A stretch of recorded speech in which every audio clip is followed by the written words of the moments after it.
Mahalaan ang sektor ng edukasyon sa pamamagitan ng pagpapatayo ng mas marami at mas maayos na silid-aralan. Sa ilalim ng Marcos administration, binibigyang prioridad ang pagtiyak na may sapat at dekalidad na learning spaces ang mga mag-aaral, kasabay ng paglipat sa mas makabagong learning system. At upang bigyan pa tayo ng mas malawak na diskusyon patungkol sa pagbisita ng Pangulo rito, kasama ko po ngayon si Sir Raymart Rosario, LBS Learning Facilitator ng Mariveles National High School Cabcaben Annex. Magandang umaga po, Sir Mac. Ayan, magandang araw po sa ating lahat ngayon, sa lahat po ng mga mag-aaral at guro sa MNSS Salas-Asin, sa ating pong mga panauhing pandangal ngayong araw. Magandang araw po. Ngayong school year 2025-2026, subalit sa susunod na school year, inaasahang magkakaroon ng kakulangan ng 5 classrooms dahil sa projected enrollment ng incoming grade 12 students.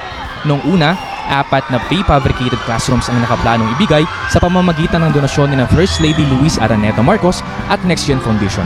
Ngunit dahil sa sloping terrain na available sa site, 2 classrooms lamang ang kasalukuyang maitatayo sa yugtong ito. Sa size at bilang ng floors na naitatayo, sa kasong ito, ang building sa aming school ay unang ginawa sa prefab plant sa Marina Blade, dito rin po sa Barangay Alas-Asin. At pagkatapos ay dinala ng paisa-isa ang mga bahagi sa site at maingat na pinagdikit gamit ang welded connectors, matitibay na bolts at nuts at mas lalo pang pinatibay na cement mortar.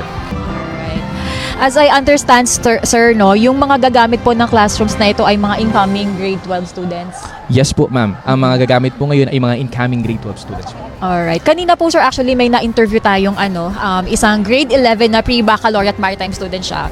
So sabi niya, ang situation daw nila before sa classroom is medyo bandang dulo raw kasi yung building nila. Opo, yes po. Oo. So tapos kailangan pa, syempre iba rin yung training dahil mga maritime students itong mga ito, no? So kailangan pa nila magpaakyat baba sa classroom nila. Saan ba gawa itong mga classrooms na ito, sir? And I can't imagine paano po sila dineliver dito. Alright po. Yun po, as I mentioned earlier, ma'am, sa mga bahagi ng building po ay pre-made na sa manufacturing plant. Ito po ay ginawa na doon sa Marina Bay sa Barangay Alas-Asin po. Mula roon po, dinala ang mga ito gamit ang isang heavy equipment at 16-wheeler trucks. No, pagdating naman po sa site, gumamit po sila ng malalaking crane upang maiangat nang maingat at mailagay ang bawat bahagi na maayos na pinagtabi-tabing magkakadikit na. Ganun po siya. Okay. So parang yun nga, dinala siya dito, nakatrack na, no? Opo, Tapos ma-check din if yung lupang tatayuan ng prefab classrooms ay kayang suportahan yung... Opo, Alright. napaka-crucial po ng part na yun, ma'am.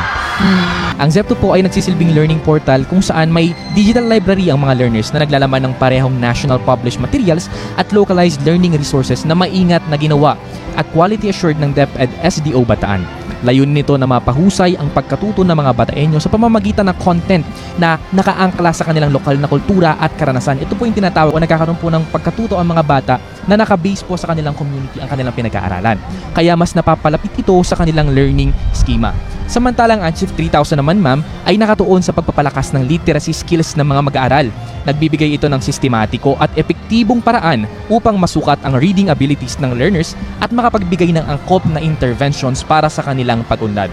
Ang Zepto Learning Management System, ma'am, bilang isang third-party system ay nagsisilbing centralized digital platform sa Bataan na sumusuporta sa modern teaching, efficient school management at personalized learning.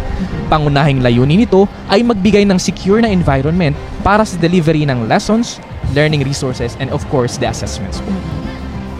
Sir, from an educator's point of view po, will these things make easier from your end? And ano po ba, well, as a teacher nga po, ano po yung mga benefits na magagain natin sa paggamit nitong XLMS? Yes, ma'am, tama po. Napakagandang katanungan po niya, no? Actually po, on the part of teachers, ma'am, malaki ang naitutulong ng mga platform na ito at maaaring paraan.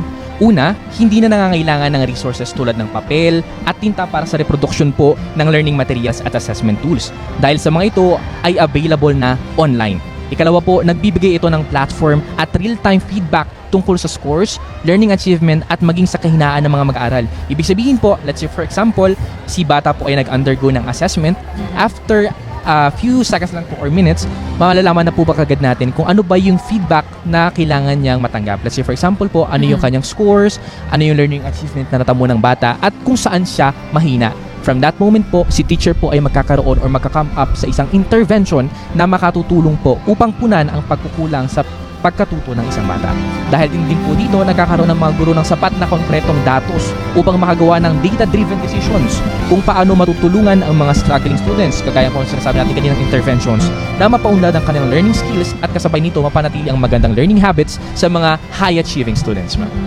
So, sa madaling sabi, sir, from a teacher's point of view po, from an educator po, malalaman niya agad yung parang mag-grades ng bata and kung saan po siya lacking na Yes subject. po, ganun po siya, ma'am. Ganun po. Alright. Napakaganda po. Okay. Pag, on the other hand naman po, sa mga estudyante, paano po sila makakabenepisyo dito sa Zepto? Ayun po, kagaya nga po ng sabi namin kanina, and kagaya nga po ng mga naka-experience nito, ito po ay platform user friendly, ma'am. Okay. Ibig sabihin po, napakadali po niyang gamitin, especially kahit po kayo ay grade 7 or talagang bata, kung saan madali ang pag-navigate at paggamit ng dashboard. Bukod dito po, palagi ang nagbibigay ang LMS team ng technical assistance sa mga estudyante, kagaya po sa pamamagitan ng orientations po, kaya ng walkthrough discussions po upang masiguro ang maayos na paggamit ng system. Access ba yung mga students dito and up to what end ang pwede nilang magamit dito? Okay, ma'am, napakagandang tanong po niya, no? So, mula po sa traditional learning patungo po sa technology-aided learning, nagiging bahagi pa rin po ng education ang AI, of course, ma'am. Alam naman natin po yan. Ang LMS po, tulad ng Zepto at Achieve 3000, ay may kakayahan ng AI tulungan ang mga guro at sa pagbibigay ng posibleng interventions para sa mga estudyante batay sa assessment results po nila. So si AI po, sila po yung parang kanang kamay ni teacher when we are doing interventions po or giving interventions. Ang mga assessment tools po sa mga platform na ito ay direktang konektado sa AI. Kaya't sa pamamagitan ng eksaktong pagsusuri, maaari nitong makapagbigay ng angkop kung hindi man tumpak na intervention plans at learning schemes para sa pag-unlad ng mga mag-aaral. Alright, sir. At ngayon naman po, sir, no, nakakita natin si Pangulong Marcos Jr. kasama pa rin si DepEd Secretary Sani Angara at Bataan Governor Garcia. Nandito naman po sila sa classroom kung saan nag-turn over ang provincial government ng Bataan ng 300 tablets Yes po. sa school. Ano ba tong mga tablets na to, sir? At sino-sino po ba ang mga batang gagamit nito? Ayan po. Ito pong mga tablets na ito ay ipapamahagi po sa ating mga grade 7 students and also Alright. grade 11 students po. Upcoming grade 11 students. Now, this tablet provision program po reflects the shared vision po to make this education in Bataan inclusive po. Innovative and of course, future ready po dapat sila. Through an provision of 9,660 tablets to 66 public junior high school po dito sa Bataan, we are ensuring that every learner has access to digital learning tools essentially for academic success, especially po kagaya na tinutukoy nating Zepto at Achieve 3000. Ngayon po for Maribeles National High School po, Annex Alas Asin, binabalak po o nagbigay po tayo ng 300 tablets are specifically dedicated to grade 7 learners for Achieve 3000 indirect support for ARAL program, ma'am. Alright, sir. At ngayon naman po ay nasa air na po ang Pangulo kasama si DepEd Secretary Sani Angara sa Yakap at Kalinga Medical Mission na isinasagawa rin dito ngayon sa Mariveles National High School, Cabcaben, Annex Alas Asin. Actually, sir, yung mga previous na Yakap at Kalinga Caravan na napuntahan po natin. Opo. Mostly ang sinasabi po ng mga parents and yung mga teaching and non-teaching personnel na rin, lalo na yung mga nasa remote areas, malaking bagay raw sa kanila to. Kasi nga, sa lugar nila, wala silang direct access sa medical services. Like, Opo. may iba na kailangan pang mag-commute ng mas malayo or may iba na kailangan pang magpunta mismo sa Manila para lang makakuha ng medical service nga Yes po. po. Oo.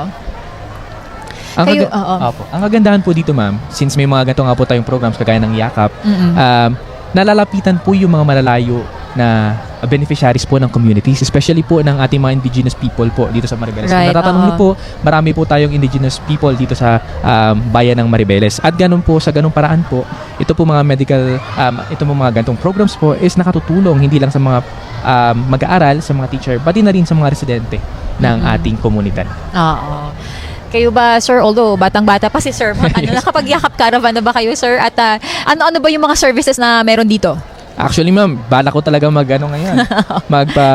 Ma-try ang Pa-check ating, up, yes oo. po. Kasi as far as I know po, marami po tayong services na pinoprovide sa ating Yakap Caravan. Unang-una na po dito yung mga free check-ups.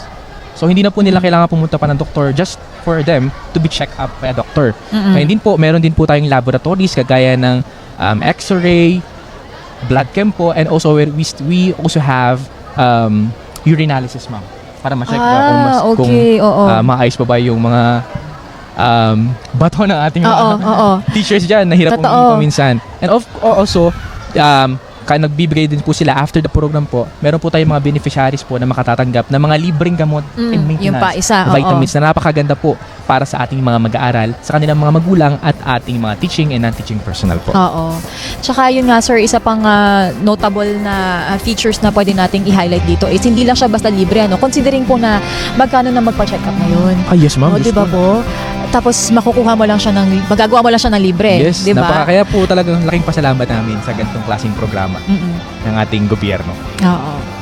Going back sir doon sa napag-usapan natin kanina, no, yung Zepto Learning Management Yes po. System and then yung ating tablets po sa mga bata, no.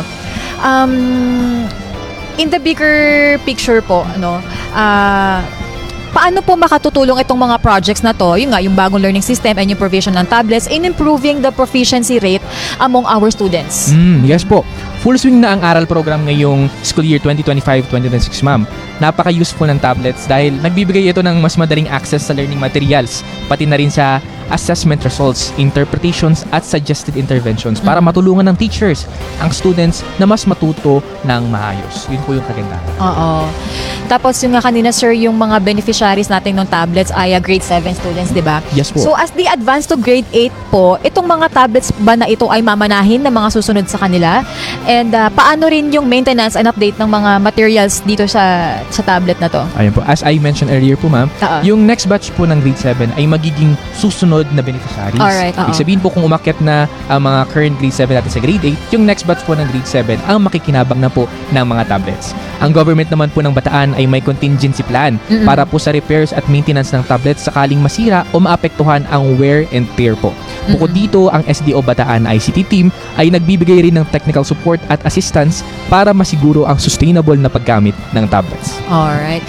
And for sure sir, I believe na syempre yung mga educators po natin are nag-undergo rin naman ng training, ng mga seminar on how to properly maintain yung mga ganitong platform po, ano? Yes po.